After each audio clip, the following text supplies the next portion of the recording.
So I'm gonna start in my bedroom and then I'm gonna move to the living room. I'm gonna give some diverse book recommendations.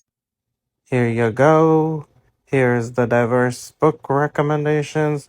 And then I'm gonna explain a few. And this might take 1, 2, or 3 parts to do. So the first recommendation is this Poison Heart. It is about a teenage girl that has been adopted by 2 lesbian mothers. The teenage girl is a person of color and she has inherited a great amount of wealth from a recently deceased aunt.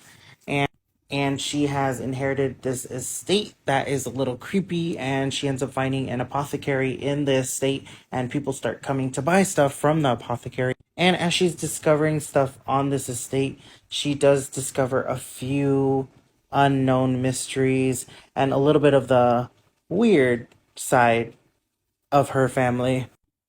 This was a good 4 stars out of 5. I loved it. Another 4 out of 5, The Inheritance Games.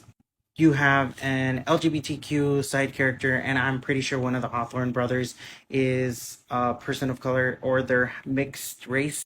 It's basically about a main character that inherits a bunch of wealth from this random billionaire, and he leaves a bunch of puzzles for her, and she knows how to solve those puzzles. And it turns out that it's not so random that she has been picked to inherit this wealth.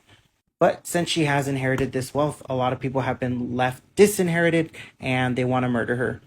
Carry on, you have your gunkles, your 2 gay wizard gunkles. And then the Hermione equivalent in this book is an Indian witch that's... I had to look up her name real quick. Her name is Penelope. And it is about these teenage wizards trying to defeat the big bad guy that's in this world. Heartstopper. These gays, they're trying to murder me.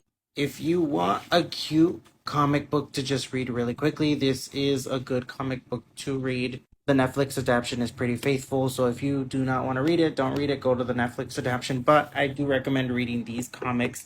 They are so cute, and I love the illustrations.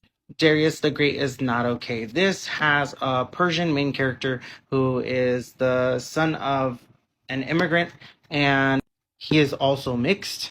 And it is about him having to deal with the fact that he doesn't feel comfortable being in the United States because everybody sees him one way, and then he isn't comfortable being where his parents or his mom is from because they see him another way as well. And since he wasn't raised in the area that his mom was, he kind of feels foreign both in the United States and in the country that his mom's from. It's also about him trying to deal with the fact that he is gay and then having to deal with all this other stuff piled on top of it.